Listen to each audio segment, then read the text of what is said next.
فقد قال الله تبارك وتعالى في القرآن المجيد والفرقان الحميد أعوذ بالله من الشيطان الرجيم بسم الله الرحمن الرحيم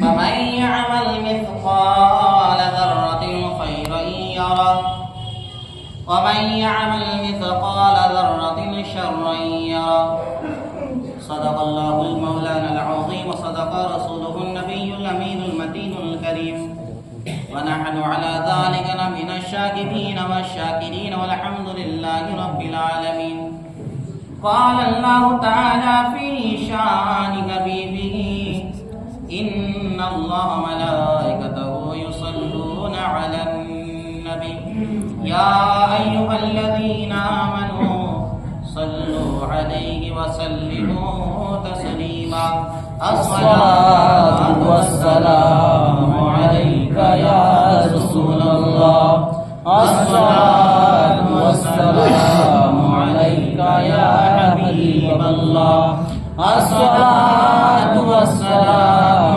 عليك يا نور من نور الله وعلى آلك وصحابك سيدي يا رسول الله صلى الله عليه وسلم আলহামদুলিল্লাহ तमाम तारीफ प्रशंसा गुणगान गुणकीर्तन गुणभाजन মহান রব্বে পাকে যিনি এক ও অদ্বিতীয় ওয়াহদাহু লা শারীক, যিনি অক্ষয়, যিনি অক্ষয়, যিনি অনন্ত অসীম। আসুন সে আল্লাহ তাবারাক ওয়া তাআলার প্রশংসা করি জবান খুলে বলি আলহামদুলিল্লাহ। আলহামদুলিল্লাহ। তারপরে পরে দরুদ ও সালাম বর্ষিত হোক নবীদের নবী, নবীদের সরদার, নবী মালিক ও মুখতার, নাইবে পরবর্দিগার জনাবে আহমদে মুজতবা মুহাম্মদ মুস্তাফা সাল্লাল্লাহু তাআলা আলাইহি ওয়াসাল্লামের প্রতি সকলে বলি আল্লাহুম্মা আমিন। মুআজ্জাজ প্যারে হাজিরিন, আল্লাহ তাবারাক ওয়া তাআলা আমরা বান্দা এবং আমাদেরকে এই পৃথিবী থেকে যেতে হবে, আমরা সবাই জানি এটা। এই যে যাব, আমরা যাওয়ার পরে আমার আল্লাহ তাবারাক ওয়া তাআলা আমাদেরকে সওয়াল করবেন এক একটা জিনিসের প্রতি, এক একটা জিনিসের প্রতি। আল্লাহ তাআলা ফামান ইয়ামাল মিসকালা যাররাতিন খায়রান ইয়ারা,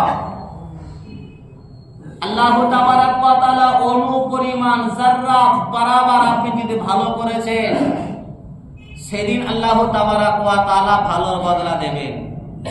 আর যাররা বরাবর যদি আপনি যদি গুনাহ করেন, গুনাহ করেছেন, এরও আল্লাহ তাবারাক ওয়া তাআলা আপনাকে তার বদলা বা জাযা আপনাকে দেবে, বদলা দেবে। এই আয়াত হযরত ইবনে মাসউদ রাদিয়াল্লাহু তাআলা আনহু তিনি বলেন, এই আয়াত দ্বারাতে কিছু মুমিন বান্দাদের এবং কাফের বান্দাদের বা মুনাফিক বান্দাদের পরিচয় আল্লাহ তাআলা বলেছেন। ফামান ইয়ামাল মিসকালা যাররাতিন খায়রান ইয়ারা, এই আয়াতটা যদি আমি দেখা যায়, এই আয়াতটা হচ্ছে কাফেরদের জন্য, মুনাফিকদের জন্য, যারা এই পৃথিবীতে যদি কিছু ভালো কাজ করে থাকে তাকে আল্লাহ তাবারাক ওয়া তাআলা এর বদলা, এর জাযা ভালো কর্মের জন্য তাকে পৃথিবীতেই দিয়ে দেওয়া হবে। জোরে বলি সুবহানাল্লাহ। তারপর আমার আল্লাহ তাআলা বলেন ফামান ইয়ামাল মিসকালা যাররাতিন শাররান ইয়ারা ওয়া মান ইয়ামাল মিসকালা যাররাতিন শাররান ইয়ারা, এবং কোন মুমিন বান্দা যদি খারাপ কাজ করে থাকে, গুনাহ করে থাকে, তো ওই বান্দা আল্লাহ তাবারাক ওয়া তাআলা গুনার ফল, তাকে সাজা এই দুনিয়াতেই দিয়ে দেওয়া হবে। আর যখন সে কাল কিয়ামতের মাঠে উঠবে, আমার আল্লাহ তাআলা বলেন তার আমি হিসাবটা হালকা করে দেব। জোরে বলি সুবহানাল্লাহ। তো কবর যাওয়া অবধি তার কোন রকমের গুনাহ আর থাকবে না। बिरादर इस्लाम, अल्लाहु अकबर। अब ये सवाल ये उठता है, अलहाकुमुत तकासुर, আল্লাহ তাআলা এই যে আমরা লোভ লালসা করছি, এত লোভ লালসার কারণে আল্লাহ তাবারাক ওয়া তাআলা দেখতে আমরা ভুলে গেছি। যতক্ষণ না তোমরা আমরা কবরে যতক্ষণ না যাব না, ততক্ষণ পর্যন্ত আমাদের লোভ লালসা শেষ হবে না। এক কবর যাওয়ার যাওয়ার পরে মানুষের কিন্তু কি হয়, সে কি আর নেকি করতে পারবে? কথা বলে, মানুষ ইন্তেকাল করে যাওয়ার পরে নেকি আর কাজ করতে পারবে না। নামাজ পড়তে পারবে? পারবে না। রোজা রাখতে পারবে? পারবে না। কিছুই করতে পারবে না।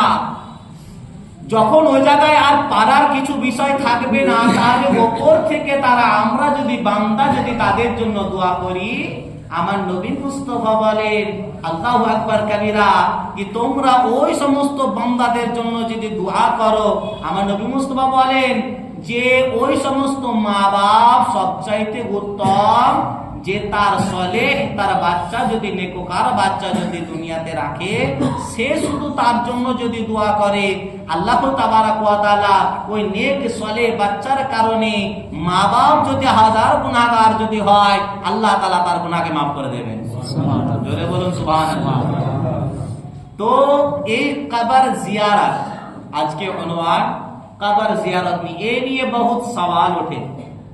মুসলিম শরীফের হাদিসের মধ্যে এসছে, নবী মুস্তাফা বলেছেন যে আমি তোমাদেরকে জিয়ারত করার হুকুম মানা করেছিলাম, এবার তোমাদেরকে হুকুম করছি তোমরা কি করো, তোমরা জিয়ারত করো। এতে কি হবে? তোমাদের নেকি বাড়বে। জোরে বলি সুবহানাল্লাহ। কে বলেছেন? নবী মুস্তাফা বলেন তোমরা জিয়ারত করো, জিয়ারত করলে পারে তোমাদের নেকি বাড়বে। হে বিরাদান ইসলাম, জিয়ারত নিয়ে মানুষের বড় একটা ঠাট্টা মাজাক করতে লাগে।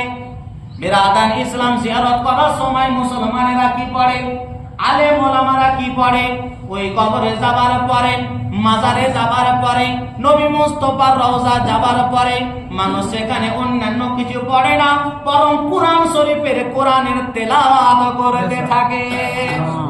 কি করে? কোরআনের আয়াত, না অন্য কিছু পাঠ করেন গো?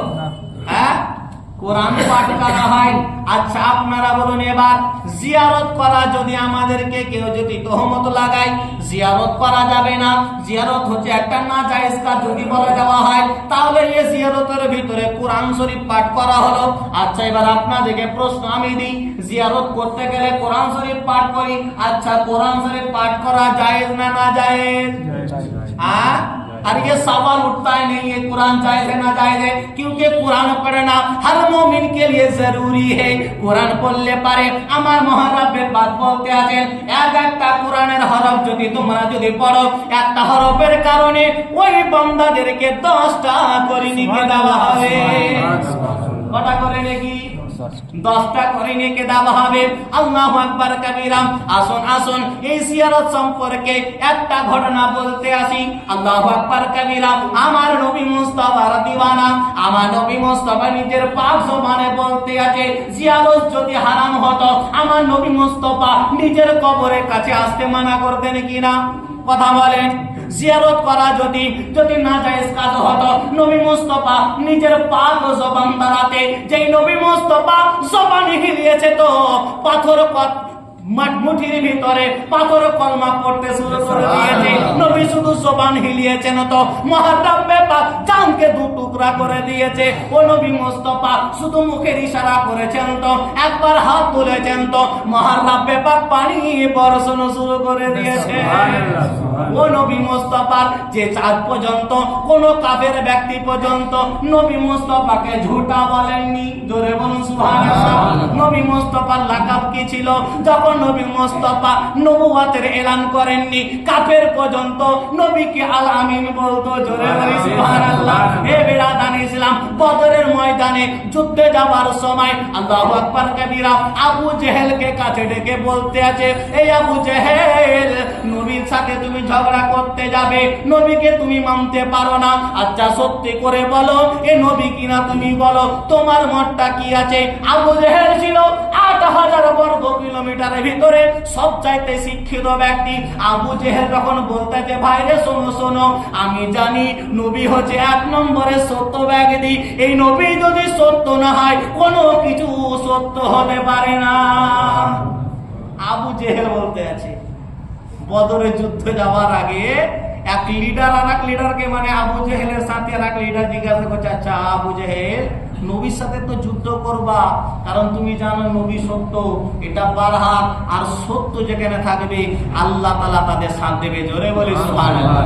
হ্যাঁ, আবু জেহেল সত্যি করে বলো, ওটা নবী তুমি মানো তো? বলছে আমি নবী মানতে পারি না, কিন্তু এটা জানি উনি নবী। জোরে বলি সুবহানাল্লাহ। আমি জানি উনি নবী সত্যবাদী। আল্লাহু আকবার কাবীরা। আবু জেহেল জানতো নবী মিথ্যাবাদী নাই, নবী সত্যবাদী। ও নবী নিজের পাক জবানে আল্লাহু আকবার বলেছেন, মান যারা কবরি ওয়াজাবাত লাহু শাফাআতি, যে আমার কবরকে জিয়ারত করলো তার জন্য শাফাআত ওয়াজিব হয়ে গেল। জোরে বলি সুবহানাল্লাহ। হে বিরাদান ইসলাম, যারা কবর জিয়ারত করতে গেল, তথা বাংলাদেশ থেকে যায়, ভারত থেকে যায়, পশ্চিম বাংলা থেকে মানুষ টাকা খরচ করে নবী মুস্তাফার দরবারে বড় আদব সহকারে নবীর মহব্বতে ঝুঁকিয়ে আসসালাতু আসসালামু আলাইকা ইয়া রাসূলুল্লাহ নবীকে সালাম দিয়েছে। নবী মুস্তাফা প্রত্যেক ব্যক্তির সালামের উত্তর দিয়ে থাকে। এই হাদিসে মুবারাকার মধ্যে আছে, পড়তে হবে, তবে আপনারা জানতে পারবেন। না পড়লে পারে কোনো কিছু হাসিল হবে না, কারণ ইলম শিখা প্রত্যেক মুমিন মুমিনার জন্য ফরজ করা হয়েছে। আপনি ইলম অর্জন না করে আপনি যার তার কথা শুনে আপনি যদি মতবাদগুলো আপনি মেনে নেন আর তাদের কথাই যদি চলেন, এ বিলকুল সারাসার বিলকুল গলত বাত। হ্যাঁ, এখন বর্তমান সমাজ একে অপরের মতলাই না, তুমি আমার কিসে বা তোমার সাথে বেশি আমি জানি, অন্যান্য বিষয়ে মানুষ লড়তে যায়, কিন্তু যখনই আমার নবী মুস্তাফার ব্যাপারে গালাত কথা বলবে মনে হয় ঠিক বলেছে। আল্লাহ আস্তাগফিরুল্লাহ। क्या आपका जरूरी नहीं है ये जानना, এটা জরুরি নয় শিক্ষা অর্জন করার যে নবীর ব্যাপারে যে যাহা তা কথা বলে দিল, আপনি শুনে নিলেন যে হ্যাঁ এই মৌলানা ঠিক বলেছে, ও মৌলানা ঠিক বলেছে। বড় আফসোসের বিষয়, নবী মুস্তাফা খুদ বলেন, মান যারা কবরি ওয়াজাবাত লাহু শাফাআতি, যে আমার কবরকে জিয়ারত করলো তার জন্য শাফাআত ওয়াজিব হয়ে গেল। জোরে বলি সুবহানাল্লাহ। আচ্ছা, এই হাদিসে মুবারাকা আজ থেকে নয়, নবী মুস্তাফা আজ থেকে 1450-1500 বছর আগে নিজের জবানে বলেছেন। জোরে বলি সুবহানাল্লাহ। নবী মুস্তাফা বলেছেন, আল্লাহু আকবার কাবীরা। এই হাদিসটা যখন চারিদিকে যখন পৌঁছে যায়, একজন আলেম ওলামা দ্বারাতে আল্লাহু আকবার কাবীরা, সাহাবী থেকে তাবেঈ, তাবেঈ থেকে তাবেঈ, আল্লাহু আকবার কাবীরা, আলেম ওলামা দ্বারাতে পুরো পৃথিবীতে যখন হাদিসগুলো যখন ছড়িয়ে যায়, তখনকার বড় বড় আলেমেরা এই হাদিসটা পড়ার পরে নিজের ঈমানটা আরো মজবুত হয়ে গেল। তারা বলতে যে যেমন করে হোক নবী মুস্তাফার রওজা জিয়ারত করতে হবে। আল্লাহু আকবার কাবীরা। আল্লাহর নবীর একজন পাগলা দিওয়ানা, নবী মুস্তাফার এক দিওয়ানা, যার নাম হচ্ছে আব্দুর রহমান জামি। জোরে বলুন সুবহানাল্লাহ। ও আব্দুর রহমান জামি, যার কিতাব সবাই পড়ে, মোল্লা জামি, ও জামির লেখক, যার নাম হচ্ছে আব্দুর রহমান জামি। আল্লাহু আকবার কাবীরা। তিনি নবী মুস্তাফার রওজা জিয়ারত করতে যাবেন। আল্লাহু আকবার কাবীরা।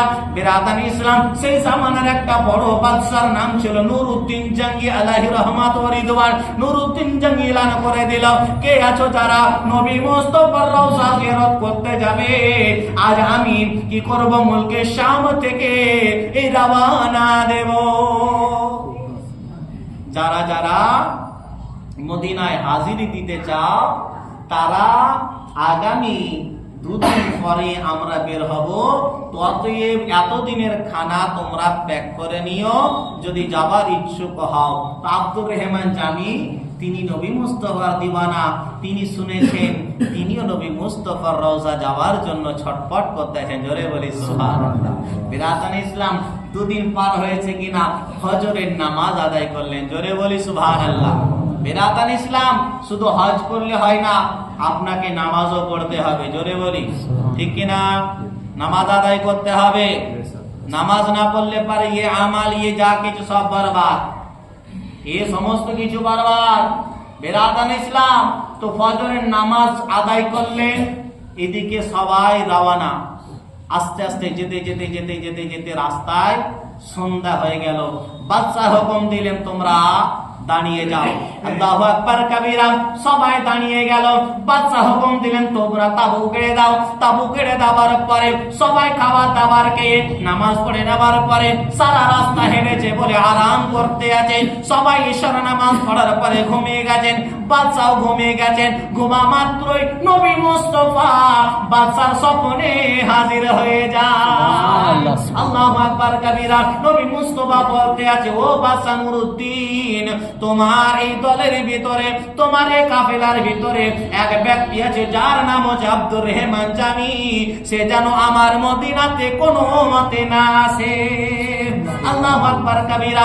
আব্দুর রহমান জামির জন্য বাদশা নুরুদ্দিন জঙ্গি বলতে আছে, ইয়া রাসূলুল্লাহ, ইয়া হাবিবাল্লাহ গো, ও আব্দুর রহমান জামি যদি আমাকে জিজ্ঞাসা করে কি কারণে নবী গো আমি কি উত্তর দিব একটু বলুন না।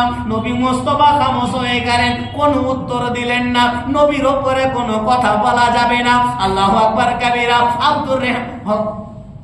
আব্দুর রহমান জামিকে ডাকা হলো। বাদশা নুরুদ্দিন ডেকে নিয়ে এলেন। আল্লাহু আকবার কাবীরা। সৈন্য যখন হাজির করলো, আব্দুর রহমান জামিকে বলতে আছে, এই আব্দুর রহমান জামি, তুমি নবীর রওজা যেতে পারবে না। আব্দুর রহমান জামি কান্না শুরু করে দিয়েছে, হুজুর গো কি বিয়াদবি করেছে বলুন না। বলতে আছে, না না, আমি তোমার কোনো প্রশ্নের উত্তর দেব না, তোমাকে মানা করে দিয়েছি, তুমি কোনো মতে যেতে পারবে না। আব্দুর রহমান জামি কি করেছেন? সৈন্য মিলে জঙ্গলের পার করে দিয়েছেন। তোমাকে এই দলের ভিতরে ঢোকা যাওয়া যাবে না, এই কাফেলায় যাওয়া যাবে না। আল্লাহু আকবার কাবীরা। ওই রাত্রি বেলায় জঙ্গলে হোঁচট খেতে খেতে খেতে খেতে আবার দলের ভিতরে ঢুকে যান। সকলে ফজরের নামাজ পড়ার পরে আবার সাবারে শুরু করে দিয়েছে। যেতে যেতে সন্ধ্যা হয়ে যায়। আবার তাবড় করা হলো। সবাই ঘুমিয়ে গেল। বাদশা ঘুমিয়ে গেছেন। আবার নবী মুস্তাফা স্বপ্নে হাজির হয়ে গেছে। আবার হাজির। নবী মুস্তাফা বলতে আছে, হে বাদশা, তোমাকে আমি মানা করেছিলাম আব্দুর রহমান জামি যেন আমার মদিনায় না আসে। আল্লাহু আকবার কাবীরা। নবী মুস্তাফা স্বপ্নে আসতে পারেন, এটা বারহাক, এটা সত্য। নবী মুস্তাফা স্বয়ং নবী মুস্তাফা হাজিরি দিতে পারেন, এতে কোনো রকমের সন্দেহ নাই। কারণ কোরআন বলতে আছে, ওয়ালা তাকুলু লিমান ইউকতালু ফি সাবিলিল্লাহি আমওয়াত বাল আহয়াউ ওয়ালাকিন লা তাশউরুন। জোরে বলি সুবহানাল্লাহ। আমার আল্লাহ তাআলা আরো একটা আয়াতে বলতে আছেন, ওয়ালাল আখিরাতু খায়রুল লাকা মিনাল উলা। হে বিরাদান ইসলাম, আয়াত তো পড়তে আছি, আপনারা কোরআন তো পড়েন, কোরআনের ভিতরে নামাজের সময় আয়াতগুলো পড়েন, কিন্তু আয়াতের মানে যতটা পড়বেন আপনার জন্য আগামী জীবনটা ততই আরো আসান হয়ে যাবে। আল্লাহ তাআলা বলেন, তোমরা তাদেরকে মরা বলো না, যারা আমার রাস্তায় মৃত্যুবরণ করেছে, যারা কতল হয়ে গেছে, তাদেরকে তোমরা মরা বলো না, বরং তারা জিন্দা, তোমাদের ধারণার বাইরে। জোরে বলি সুবহানাল্লাহ। বিরাদান ইসলাম, তাই নবী মুস্তাফা জিন্দা, কারণ আমার নবী মুস্তাফা আল্লাহ তাআলার রাস্তায় তার জিন্দেগি কাটিয়েছেন, চলে গেছেন। বিরাদান ইসলাম, এখানে অনেকজন বা প্রশ্ন উঠে দিবে, তো এখানে তো নবীর কথা নাই, এটা তো শহীদের কথা বলা আছে। আচ্ছা, শহীদ বড় না নবী বড়? যদি প্রশ্ন করা হয়, আচ্ছা বলে শহীদ বড় না নবী বড়? কথা বলেন, নবী বড় আছে কিনা? আরে শহীদ তখনই হবে যে আমার নবী মুস্তাফার মহব্বতে কতল হবে, তারাই শহীদ। ধরে বলি সুবহানাল্লাহ। যদি নবীর কথাতে যারা মারা যায় তারা শহীদ হয়, আচ্ছা তাদেরকে শহীদ বলে সম্মানী হলো। আচ্ছা শহীদ বড় হবে, নবী বড় হলো? জোরে বলুন সুবহানাল্লাহ। তাহলে যদি তারা জিন্দা হয়, তাহলে আমার নবী মুস্তাফা জিন্দা কিনা? কথা বলেন, নবী আমার জিন্দা। বিরাদান ইসলাম, আওয়াজ তুলবেন, অনেকজন ঢলে যাচ্ছে, ঘুম পাচ্ছে, মশলাগুলো জেনে রাখুন। কেউ ঠেস দিয়ে অনেকজন ঘুম পাচ্ছে। বিরাদান ইসলাম, কেউ ঠেস দিয়ে ঘুমিয়ে গেল, তার রোজু চলে গেল। বারবারের কথা বলার কারণেও আমাকে বলতে খুব খারাপ লাগে। ইমন সাহেব মুখের সামনে বলে অনেক কিছু, অনেক কথা, কিন্তু ঘুমিয়ে যদি যান তো আপনার উজু ভেঙে যাবে। বুঝতে পারলেন? ঠেস লাগিয়ে কেউ ঘুমাবেন না। এমনি ঘুমাচ্ছেন আলাদা ব্যাপার, কিন্তু কেউ যদি ঠেস লাগিয়ে দেন তো আপনার ঘুম মানে আপনার ওযু ভেঙে যাবে। চেষ্টা করবেন সঙ্গে সঙ্গে ওযু করে নেওয়া। বিরাদান ইসলাম, যে কথা আমি বলতেছিলাম, আল্লাহু আকবার কাবীরা, আমার নবী মুস্তফা জিন্দা, তাই তো? নবী মুস্তফা জিন্দা। স্বপ্নে এসে বলতে আব্দুর রহমান, হে বাদশা নুরুদ্দিন জঙ্গি, আমি তোমাকে মানা করেছিলাম আব্দুর রহমান জামি যেন মদিনায় না আসে। কি ব্যাপার? দেখো এই রাখাল দলের বালকের ভিতরে আছে। আব্দুর রহমান জামিকে ডেকে আনা হলো, কিনাকে আবার বার করে দিলেন। আবার সফর চালু, আবার যেতে যেতে বেরাত আনিছিলাম, সন্ধ্যা হয়ে যায়। আবার আব্দুর রহমান জামিকে বলতেছে, আব্দুর রহমান জামি। আবার নবী মুস্তফা স্বপ্নে হাজির হলেন। আল্লাহু আকবার কবিরা। বলতেছে, হে বাদশা, তোমাকে বারবার মানা করছি, কিন্তু আব্দুর রহমান জামি দেখো এখন কি করেছে। সে রাখাল দলকের বালকে নয়, বরং কোথায় আছে? সে ছাগলের ভিড়ের ভিতরে রয়েছে, গরু মোষের ভিড়ে রয়েছে, যেন কেউ জানতে না পারে। যা আব্দুর রহমান জামিকে নিয়ে এসে তুমি কি করো, তুমি এই দল থেকে বার করে দাও, সে যেন মদিনায় না আসে। তখন বাদশা দেখতে আছে যে বারবার একে আমি পাঠিয়ে দিই, বারবার আবার হাজির হয়ে যায়। তো তাকে কারাবন্দি করে দেওয়া হলো, একটা খাঁচা তৈরি করলো, তিনাকে করে দিলেন। আর ওই সময় একটা ঝড়, একটা হাওয়া বহেছে। আর ওই সময় আব্দুর রহমান জামি বলতে আছেন, নসীমা জানিবে বতহা গুজর কুন, নসীমা জানিবে বতহা গুজর কুন, যে হাওয়া নম মোহাম্মদ রা খবর ভার মধ্যে বলতে আছে, এই হাওয়া নসীমা জানিবে বতহা গুজর কুন, এই হাওয়া আমাকে তো বন্দি করে দেওয়া হলো, আমি তো আর যেতে পারবো না। এই হাওয়া তোকে ধরার মতো কারো ক্ষমতা নেই, তুই হচ্ছি আল্লাহ তাআলা ওই একটা কুদরত যাকে ধরার মতো ক্ষমতা নাই। এই হাওয়া তুই একবার যখন নবী মুস্তফার রওজা ইরিদ গিরিদ করবি না, যে হাওয়া নাম মুহাম্মদ রা খবর কোন, আমার নবী মুস্তফা দরবারে আমার সালাম দিয়ে আমার খবরটা আমার নবীকে জানিয়ে দিবি। বিরাদান ইসলাম, ও আব্দুর রহমান জামি সালাম দিলেন। হাওয়া তো চলে গেল মদিনায়। যখন কাফেলা যখন ঢুকতে লেগেছে, বিরাদান ইসলাম সবাই জিয়ারত করলো। আর এদিকে আব্দুর রহমান জামি কারা বন্দী অবস্থায় রয়েছে। আল্লাহু আকবার কবিরা।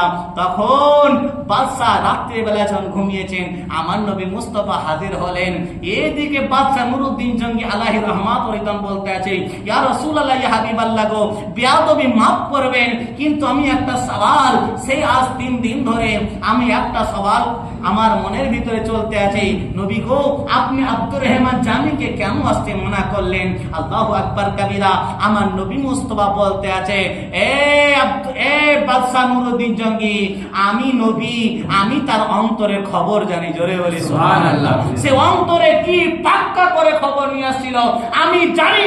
সে ইরাদা করে এসেছিল নবীর রওজার সামনে যাব, নবীর কাছে গিয়ে বলবো, ইয়া রাসূলুল্লাহ, ইয়া হাবিবাল্লাহ, যতক্ষণ না আপনি আমাকে দেখা না দিবেন আমি আব্দুর রহমান জামি নবীর রওজা থেকে যাব না। জোরে বলি।